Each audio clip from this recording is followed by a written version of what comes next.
Gym করলে নাকি height কমে যায়। ওয়ার্কআউট করলে নাকি আর লম্বা হওয়া যায় না। মোস্ট অফ দ্যা পিপল শুধুমাত্র এই ভয়ের কারণে জিমে আসতে চায় না। জিম করলে হাইট কমে যায় এটা কি আসলেই ট্রু নাকি মিথ?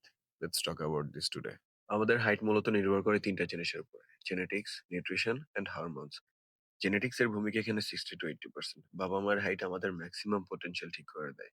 কিন্তু জেনেটিক্স মানে ডেস্টিনি না। এটা শুধু লিমিট সেট করে, রেজাল্ট না। নিউট্রিশন। নিউট্রিশনের ভূমিকা এখানে 20-30%। Protein, calcium, vitamin D, zinc, magnesium and phosphorus এই জিনিসগুলো না পেলে জেনেটিক্স থাকলেও আপনি হাইট হারাইতে পারেন। And hormones, growth hormone, IGF-1, thyroid এগুলো কাজ ঠিক না করলে হাইট গ্রোথ থেমে যায়।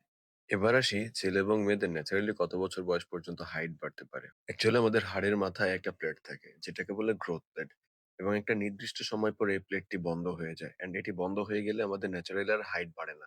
Recent MRI and clinical studies অনুযায়ী মেয়েদের ক্ষেত্রে 13 থেকে 15 বছর বয়স এবং ছেলেদের ক্ষেত্রে 15 থেকে 17 বছর বয়স পর্যন্তই এই গ্রোথ প্লেটটি খোলা থাকে, তারপর এটি বন্ধ হয়ে যায়। আর একবার গ্রোথ প্লেট বন্ধ হলে ন্যাচারালি হাইট আর বাড়ে না।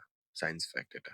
অন্যদিকে যারা ভাবে জিম করলে হাইট কমে যায়, এটা অ্যাকচুয়ালি মিথ। ঠিক ফর্ম, কন্ট্রোল, ওয়েট আর প্রপার রিকভারি থাকলে হাইট কমে না, বরং পশ্চার ভালো হয়। আপনি ভিজুয়ালি লম্বাও দেখান। লাইক অলিম্পিক লিফটার, NBA অ্যাথলেট সবাই তো স্ট্রেংথ ট্রেনিং করে। তারা কি খাটো? আবার অন্যদিকে অনেকে এটাও ভাবে যে ওয়ার্কআউট করলে হাইট বাড়ে। অ্যাকচুয়ালি না, এটা আমাদের ইনডিরেক্টলি সাহায্য করে। যেমন hanging, pull up, swimming, sprinting, yoga, stretches এগুলা করলে স্পাইন ডিকম্প্রেশন করে, গ্রোথ হরমোন রিলিজ বাড়ায় অ্যান্ড পশ্চার ঠিক করে।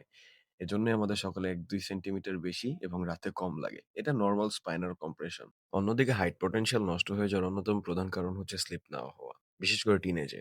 গ্রোথ হরমোন সবচেয়ে বেশি রিলিজ হয় রাত ১০টা থেকে ২টার মধ্যে। যদি ঘুম কম, ফোন স্ক্রল বেশি এবং স্ট্রেস বেশি থাকে, তাহলে জিএস কমে যায় এন্ড হাইট পটেনশিয়াল নষ্ট হয়ে যেতে পারে। অন্যদিকে হাইট সাপোর্ট করার জন্য আমাদের দরকার proper nutrition like protein, calcium, vitamin D, zinc and magnesium and phosphorus. Childhood বা টিনেজে এগুলোর ডেফিসিয়েন্সি হলে পার্মানেন্টলি হাইট লস হয়ে যেতে পারে। So be careful about your nutrition.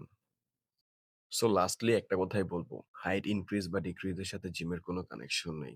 It's fully depends on our lifestyle. Lifestyle যতটা বেশি হেলদি হবে আমাদেরকে দেখতে ততটাই হেলদি লাগবে।